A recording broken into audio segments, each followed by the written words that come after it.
বিনা মেঘে বজ্রপাতের মতো হঠাৎ করে এশিয়া কাপের স্কোয়াড ঘোষণা করেছে বাংলাদেশ ক্রিকেট বোর্ড। শুক্রবার এক সংবাদ বিজ্ঞপ্তিতে এশিয়া কাপ এবং নেদারল্যান্ড সিরিজের জন্য একযোগে দল ঘোষণা করে নির্বাচক প্যানেল, যেখানে এসেছে একাধিক চমক। সবচেয়ে বড় চমক হল প্রায় ৩ বছর পর দলে ফেরানো হয়েছে wicket keeper batter Nurul Islam সোহানকে। দীর্ঘদিন জাতীয় দলের বাইরে থাকলেও ঘরোয়া ক্রিকেটে ধারাবাহিক পারফরমেন্সের সুবাদে তিনি আবারও দলে ডাক পেয়েছেন। একই সঙ্গে জায়গা পেয়েছেন top order batter Saif Hasan, যিনি অনেকদিন ধরে জাতীয় দলের সুযোগের জন্য অপেক্ষা করছিলেন। অন্যদিকে সাম্প্রতিক পারফরমেন্সে ধারাবাহিকতা না রাখতে পারায় বাদ পড়েছেন অলরাউন্ডার মেহেদী হাসান মিরাজ এবং ওপেনার নাঈম শেখ। এরা দুজনই সাম্প্রতিক সময়ে একাধিক দ্বিপাক্ষিক সিরিজে সুযোগ পেয়েছিলেন, কিন্তু প্রত্যাশা অনুযায়ী নিজেদের প্রমাণ করতে ব্যর্থ হন। তবে বাদ পড়লেও সৌম্য সরকার, মেহেদী হাসান মিরাজ, তানভীর ইসলাম এবং হাসান মাহমুদকে রাখা হয়েছে স্ট্যান্ড বাই তালিকায়। এবারের আসরে দলকে নেতৃত্ব দেবেন wicket keeper batter Liton Das. তার সঙ্গী হিসেবে টপ অর্ডারে থাকছেন তানজিদ হাসান তামিম, পারভেজ হোসেন ইমন এবং সাইফ হাসান। মিডল অর্ডারে দলের ভরসা হিসেবে থাকবেন তাওহিদ হৃদয়, যিনি সময় ভালো মন্দ মিলিয়ে এখনও আস্থার প্রতীক হয়ে আছেন। ব্যাটিংয়ের ফিনিশিং দায়িত্বে থাকবেন শামীম হোসেন পাটোয়ারি, জাকের আলী অনিক এবং দীর্ঘদিন পর দলে ফেরানো নুরুল ইসলাম সোহান।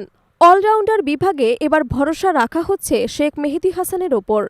পেস বোলিং অলরাউন্ডার হিসেবে থাকছেন মোহাম্মদ সাইফুদ্দিন, যিনি ইনজুরি কাটিয়ে আবারও নিয়মিতভাবে দলের সুযোগ পাচ্ছেন।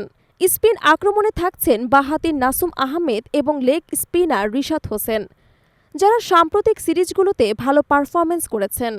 অন্যদিকে পেস আক্রমণকে নেতৃত্ব দেবেন অভিজ্ঞ তাসকিন আহমেদ।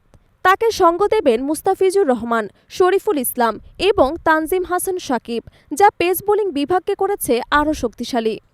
এক নজরে বাংলাদেশ দলের স্কোয়াড: লিটন কুমার দাস, তানজিদ হাসান তামিম, পারভেজ হোসেন ইমন, সাইফ হাসান, তাওহিদ হৃদয়, জাকের আলী অনিক, শামীম হোসেন পাটোয়ারি, নুরুল হাসান সোহান, রিশাদ হোসেন, শেখ মেহেদী হাসান, মাসুম আহমেদ, তাসকিন আহমেদ, মুস্তাফিজুর রহমান, শরীফুল ইসলাম, তানজিম হাসান সাকিব এবং মুহাম্মদ সাইফুদ্দিন। স্ট্যান্ড বাই তালিকায় আছেন সৌম্য সরকার, মেহেদী হাসান মিরাজ, তানভীর ইসলাম এবং হাসান মাহমুদ। এবারের এশিয়া কাপে বাংলাদেশ নিজেদের প্রথম ম্যাচ খেলবে ১১ সেপ্টেম্বর হংকংয়ের বিপক্ষে। এরপর ১৩ সেপ্টেম্বর মুখোমুখি হবেন শ্রীলঙ্কার এবং ১৬ সেপ্টেম্বর আফগানিস্তানের বিপক্ষে মাঠে নামবেন লিটন বাহিনী। শক্তিশালী এই স্কোয়াড ঘোষণার পরেই টুর্নামেন্টে বাংলাদেশ কতদূর যেতে পারবে সেটি এখন ক্রিকেট প্রেমীদের আলোচনার বিষয়। কারণ সবশেষ কয়েকটি আসরে ভালো শুরু করলেও ধারাবাহিকতার অভাবে টাইগাররা অনেক দূর এগোতে পারেনি। তবে নির্বাচকদের আস্থা এবার নতুন মুখদের ওপর, যারা সুযোগ কাজে লাগাতে পারলে বাংলাদেশকে এশিয়া কাপে চমক দেখাতে সাহায্য করতে পারে।